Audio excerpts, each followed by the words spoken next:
Shalom saudara yang dikasih dalam Tuhan. Sukacita bagi saya, Pastor Glenn Latuheru, boleh menyapa setiap umat Tuhan dimanapun Bapak Ibu Saudara berada melalui program Bible and Coffee.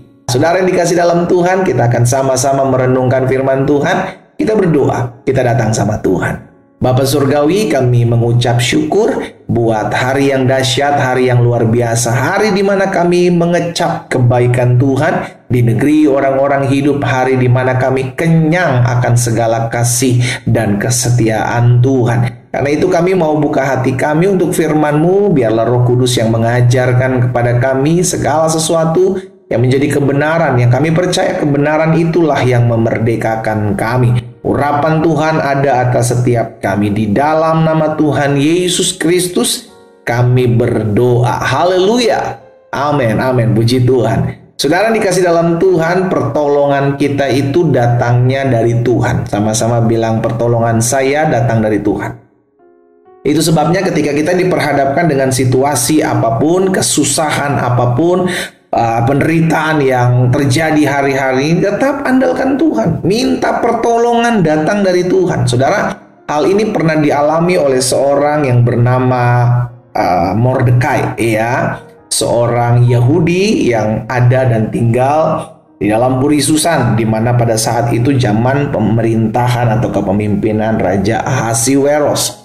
Nah, di dalam Esther pasal yang ke-10, dalam Esther pasal 10, jadi ini kitab Esther, di pasal terakhir kita lihat bagaimana Tuhan angkat kehidupan seorang yang bernama Mordekai. Di ayat yang ketiga, pasal 10 dari kitab Esther, firman Tuhan bilang begini, karena Mordekai, orang Yahudi itu, menjadi orang kedua di bawah Raja Ahasiweros. Wah, luar biasa ya kan? Menjadi orang nomor 2 di dalam pemerintahan Raja Ahasiweros. Dan ia dihormati oleh orang Yahudi serta disukai oleh banyak sanak saudaranya, sebab ia mengikhtiarkan yang baik bagi bangsanya dan berbicara untuk keselamatan bagi semua orang sebangsanya.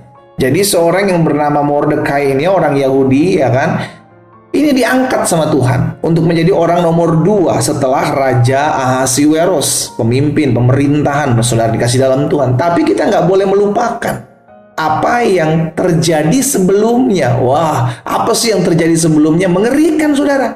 Karena ada seorang Haman yang memang sebelum Raja Ahasiweros ini mempercayakan Mordekai, dia jadi orang nomor 2, orang kepercayaannya raja. Sehingga akhirnya Haman ini merancangkan yang jahat dalam kehidupan baik Mordekai maupun seluruh orang Yahudi. Kenapa? Karena Mordekai nggak mau tunduk. Ya, karena Mordekai nggak mau menyembah dia. Sudah dikasih dalam Tuhan, sehingga akhirnya panaslah hati Haman, dan Haman merancangkan yang jahat, sehingga akhirnya terjadi kegemparan pada saat itu terhadap orang-orang Yahudi. Kenapa? Termasuk Mordekai dalamnya. Kenapa? Karena Haman merancangkan pembinasaan buat orang-orang Yahudi. Jadi saudara yang dikasih dalam Tuhan, ketika hal itu terjadi, maka sikapnya Mordekai adalah berpuasa. Ya, sikapnya Mordekai dan seluruh orang-orang Yahudi pada saat itu berpuasa, memohon belas kasihan Tuhan. Tapi karena Esther, ponakannya, adalah ratu di dalam kerajaan Ahasiweros, maka berusahalah Mordekai ini, saudara. Mordekai berusaha lah ya, kali aja Esther bisa tolong. Tapi kan ketika dimintai tolong, Esther bilang apa? Waduh, kalau ada yang berusaha datang pada raja, kalau tidak diminta untuk datang, maka hukumannya satu, undang-undangnya adalah mati, saudara. Ya, mati, selesai. Kenapa? Karena tidak dipanggil raja, dia berusaha menghadap. Makanya diserukanlah juga kepada Esther, oke, kita berpuasa. 3 hari tidak makan, tidak minum untuk memohon belas kasihan Tuhan. Saudara tahu, awal-awalnya itu karena Tuhan yang tolong, bukan Esther. Kenapa saya berani katakan seperti itu? Karena ketika raja sedang tidak bisa tidur, tercatat raja tidak bisa tidur tiba-tiba aja gitu. Ketika mereka berpuasa 3 hari 3 malam, seluruh orang-orang Yahudi berpuasa merendahkan diri untuk meminta pertolongan dari Tuhan. Maka tiba-tiba raja tidak bisa tidur. Satu malam raja tidak bisa tidur, saudara. Dan raja memintakan untuk membaca kitab sejarah, kitab kejadian yang pernah terjadi pada saat itu, untuk melihat apa sih yang pernah terjadi. Itu kan kalau bukan karena Tuhan, maka tidak digetarkan hati raja untuk membaca kitab tersebut, saudara. Lalu ketika dibaca kitab tersebut, barulah dia, Raja Ahasverus, mengenal seseorang yang bernama Mordekai. Akhirnya panjang ceritanya, sudah dikasih dalam Tuhan. Mordekai dianugerahkan kehormatan oleh karena pernah menolong raja dari perencanaan pengkhianatan. Nah, ini yang saya mau sampaikan hari ini buat setiap kita, bahwa ketika kita memohon pertolongan kita dari Tuhan, Tuhan bisa pakai apapun. Bahkan Tuhan bisa pakai siapapun. Tuhan bahkan bisa tidak memakai apapun. Ketika Tuhan menggetarkan hati Raja Ahasverus untuk membuka kitab tersebut, dia melihat kitab kerajaan, kejadian yang pernah terjadi beberapa waktu yang lalu, dan membuat raja tidak bisa tidur. Hatinya tidak tenang. Udahlah, daripada nggak bisa tidur, mungkin begini ya pikiran raja, mungkin seperti itu ya. Daripada tidak bisa tidur, udah lebih baik saya baca kitab sejarah aja yang pernah terjadi lah dalam pemerintahan saya. Tiba-tiba dibaca bahwa si Mordekai ini pernah menolong raja dari kesepakatan untuk menghabisi nyawa raja. Ini sudah dikasih dalam Tuhan. Tuhan tuh, wah, dahsyat ya. Yang penting kuncinya satu, kita harus tetap tahu bahwa pertolongan kita bukan dari manusia, pertolongan kita itu dari Tuhan. Jadi ketika raja membaca kitab pencatatan sejarah, dibaca di hadapan raja karena nggak bisa tidur, cuma gara-gara nggak bisa tidur. Bayangkan kalau malam itu raja tidur. Bayangkan kalau pada saat malam itu raja tidur, ya nggak kebaca lah kitab sejarah, pencatatan sejarah itu nggak kebaca. Si Mordekai nggak terkenal, nggak diketahui. Jadi saudara dikasih dalam Tuhan, kalau kita minta tolong sama Tuhan, pentingnya berpuasa, memohon belas kasihan sama Tuhan. Kalau engkau hari-hari sedang mengalami kesulitan, kau mengalami sesuatu yang kau tidak tahu mesti buat apa. Lihat, ini yang dialami oleh Mordekai bersama dengan seluruh bangsa Yahudi pada saat itu. Nggak bisa ada yang tolong. Bahkan Esther pun mungkin ngeri-ngeri juga ya kan. Sekalipun dia di dalam kerajaan sebagai ratu, kalau raja tidak panggil, dia nggak bisa datang, saudara.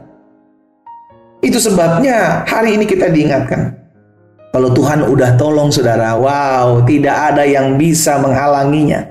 Dalam Mazmur 124 ayat 2 dan ayat 3 bilang begini, jika bukan Tuhan yang memihak kepada kita ketika manusia bangkit melawan kita, maka mereka telah menelan kita hidup-hidup ketika amarah mereka menyala-nyala terhadap kita. Mazmur tahu betul bahwa jika bukan Tuhan yang memihak kepada kita, jika bukan karena Tuhan datang pertolongan kita, maka manusia bisa lakukan segala yang jahat dalam hidup kita. Makanya saya ajak setiap kita umat Tuhan, kau yang hari ini mendengarkan renungan singkat melalui program Bible and Coffee, saya nggak tahu apa masalahmu hari-hari ini. Saya nggak tahu ancaman apa yang sedang kau hadapi hari-hari ini. Tapi ketahuilah kita masih punya Tuhan. Merendahkan diri di hadapan Tuhan, berpuasa, memohon belas kasihan Tuhan. Engkau akan lihat sesuatu yang dahsyat terjadi dalam hidupmu. Karena Tuhan yang tolong, Tuhan yang bela, tidak ada yang bisa menghalangi. Akhirnya Tuhan angkat Mordekai. Oleh karena pertolongan Tuhan, oleh karena mereka berpuasa, merendahkan diri di hadapan Tuhan, dan meminta pertolongan dari Tuhan. Saudara, pertolongan kita itu cuma dari nama Tuhan saja, yang menciptakan, yang menjadikan langit dan bumi. Cuma dari Tuhan, gak bisa dari manusia. Karena itu tetap memandang Tuhan, minta tolong sama Tuhan. Andalkan Tuhan selalu. Tuhan punya 1001 cara yang unik yang tidak bisa kita terselami. Dan Dia sanggup menolong setiap kita. Kita datang sama Tuhan, kita berdoa. Bapa Surgawi, kami bangga memiliki Allah seperti-Mu. Engkau yang sanggup menolong kami dengan cara-cara-Mu yang ajaib.